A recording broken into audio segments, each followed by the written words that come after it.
It's time to assemble your new Priority e-bike. Start by grabbing some household tools, some scissors, and a Phillips screwdriver. Before we get started, it's important to know that we always recommend that your bicycle be professionally assembled. Or if you choose to follow this video and do home assembly, we recommend that a professional bicycle mechanic safety check your bicycle before riding. Now let's get started. Start by cutting open the box.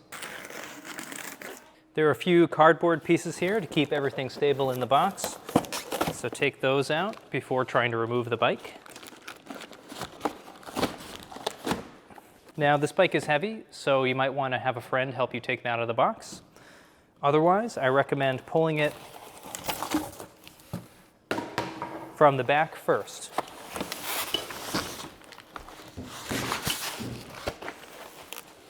Make sure to retrieve your parts box from the bike box. Set that aside for a second, and go ahead and remove all the packaging material from the bike. Let's open up the parts box. We've got the bolt for your fender, tools, and your Priority manual. Be sure to give that a read before going on your first ride. Your charger, pedals, and your rear reflector. Let's proceed to the assembly. Now with your bike propped up on the fork and your stem facing forward, go ahead and grab your handlebars.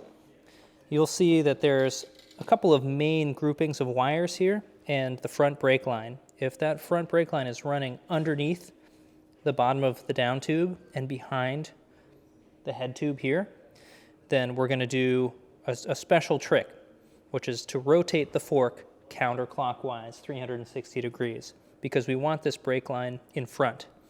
So go ahead and just grab the stem and turn that fork around. So now we've got the front brake line in front of the bike.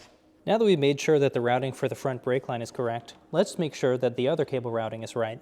You'll see that there's a group of wires here that's running over the top tube of the bike.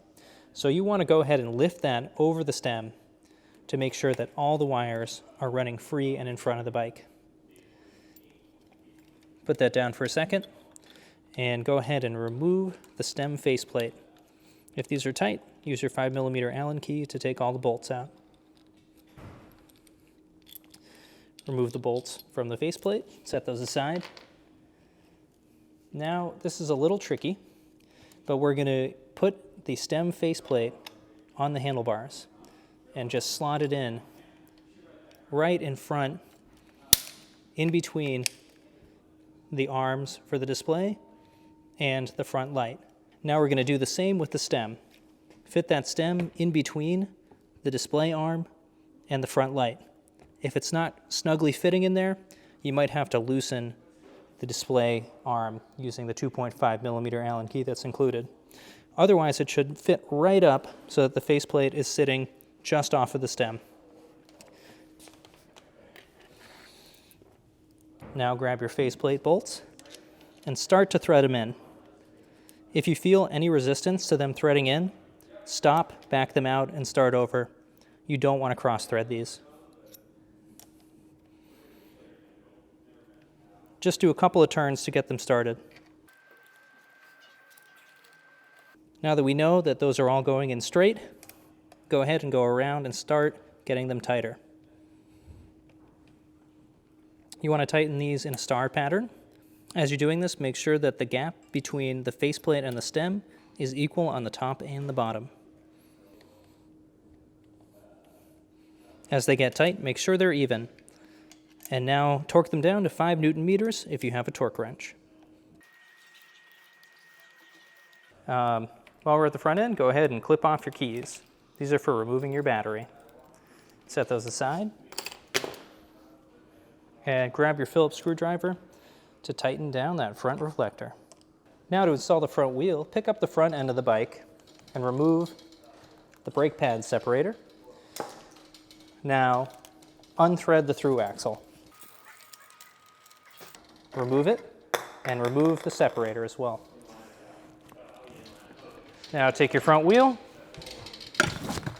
keep an eye on the front brake rotor, And make sure that goes in between the brake pads in the caliper. And let the fork fall into place on the axle. Now take your through axle, pass it back through the front wheel, all the way to the other side. So insert that through axle as far as you can.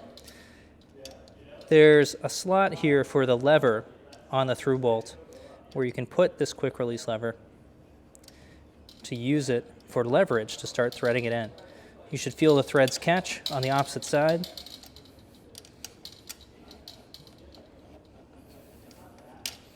And go ahead and thread it all the way in until it's snug. And then I like to find a good angle for the quick release lever, lock it closed. Now rest the bike on its kickstand and we'll install the front fender. Now grab your fender, grab your fender mounting bolt and your 4 and 5 millimeter Allen keys. Start by sliding the fender into place, making sure the struts are on opposite sides and they don't get caught in the spokes of the wheel. You can just hold it there for a second, remove the nut and the first washer of the mounting bolt and slide it through the crown of the fork. Now hang the fender on it, install the washer, and start threading on the nut. I usually leave that hand tight at this point and then install the struts. Using your 4 millimeter Allen key, remove the bolt in the mid-blade eyelet. Now reinsert the bolt through the fender strut and thread it in. Snug that up and do the same thing on the opposite side. Now grab your 5 millimeter Allen key and your 10 millimeter wrench and tighten down the mounting bolt in the fork crown. When this is just getting snug, I recommend lifting up the fender as much as you can so that it clears the tire. If your fender is sitting a little bit off the tire or off center, you might need to adjust the strut location here. So take that 10 millimeter wrench and loosen this strut mount here and do the same thing on the opposite side. Turn that counterclockwise to loosen. Now just get your fender into the right place and tighten that back up. Get your fender to a place where there's enough clearance for the tire, but it's not so far away that debris is going to miss it and hit you. And make sure that it's centered while you're doing this. For a more detailed process on adjusting your fenders, check the link in the description. Now we're going to bolt the struts for the rear fender in place, but start by removing the rear fender mounting bolts here on the rear eyelets.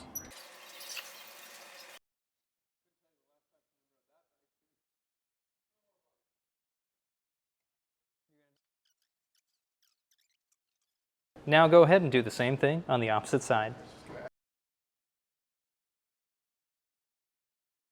Now grab your pedals, and there is an R and an L sticker on them to identify right and left.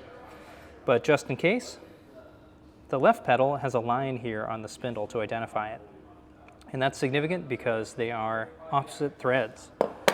Your right pedal is standard thread, so let's start with that one. If you have a dollop of assembly grease, go ahead and brush that onto the pedal threads before installing.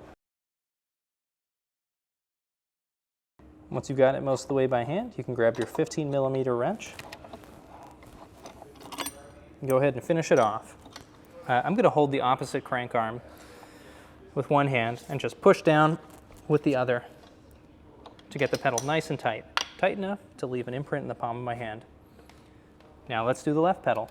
The left pedal is reverse thread, so that means you turn it counterclockwise to start threading it in. Once you get it most of the way by hand, grab your 15 millimeter wrench, go ahead and finish it off. So once again, I'm going to hold the opposite crank arm and push down until the tool leaves an imprint in the palm of my hand, nice and tight. Now install your rear reflector. Grab a Phillips screwdriver, put the bolt in place, and thread it in. These tires are rated up to 70 psi. I recommend running them between 55 and 60 for the best ride quality. Let's talk about charging your bike. This is your charger. And this is the charging port. So when you want to charge the battery on the bike, just pop this rubber grommet out of the way and plug in. Keep in mind that we recommend plugging your charger into a single outlet, a dedicated outlet, just for the charger, not a power strip. And we also recommend charging above 30 degrees ambient temperature and below 120 degrees ambient temperature. Room temperature is best. We have a whole video on how to treat your e-bike battery, linked below. Let's talk through how to remove your battery. Take your key, turn it to the unlocked position. Now, there's a button here under the down tube that allows you to release the battery. Give that a press and the battery will fall down. Turn the handlebars a little straight and pull the battery forward. After you've removed your battery, take your Phillips head screwdriver and make sure these screws are tight. There's 4 on the top of the battery. Now when you're turning these, tighten them till they're snug, and no more than that. Just snug them up. 4 on top, and 4 on the bottom. You may need to check these periodically. If your bike doesn't turn on right away, it's possible that it shipped with the battery in sleep mode. We included this feature on the battery to preserve the battery charge for long periods of storage. So remove the battery from the bike and press the power button. If the LEDs don't immediately illuminate, the bike is in sleep mode. So hold the power button, 1, 2, 3, and it should awaken and you'll see the LEDs light up. Now it's out of sleep mode, and a quick press should illuminate the LEDs. Now to put it back into sleep mode, hold the power button for 3 seconds until the LEDs turn off again. With the battery removed, you can charge it here. To reinstall, turn the handlebars a little straight, slot the bottom of the battery in place. I like to turn the key to the locked position first and pop it in. Now you're good to ride. Let's go through the controls on the bike. Mounted on the handlebars, you have front and rear brake levers. Each of them has a cutoff for the motor, and your display and your remote for the display, as well as a throttle here on the left side and a shifter for your internally geared hub. To turn on the bike, press the power button on the remote.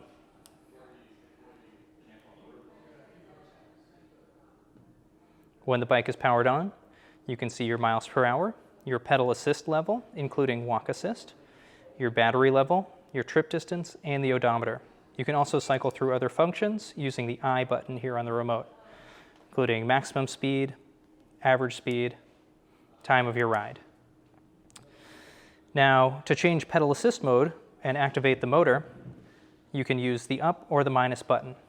We're in pedal assist mode 0 right now, so it's just like a regular bicycle.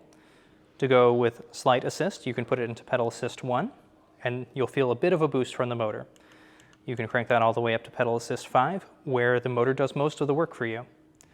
In any pedal assist level, aside from 0, the throttle is active. To activate the throttle, push down on this lever. A small push produces a small amount of power from the motor. A big push produces a lot of power. Please note that a lot of throttle use will deplete the battery much more quickly than pedal assist. We recommend being very careful with throttle use, and when you're walking the bike, to walk it in pedal assist level 0, or with the bike off to avoid any accidental throttle use. If you're pushing the bike up a hill, you can activate walk assist. To do this, hold the minus button for 2 seconds and the bike will hold a constant 1.5 mph speed. There is a light sensor built into the display that activates the light in low light conditions, but there's also a light button here on the remote. So you can turn it on and off manually as well. Let's go into the settings.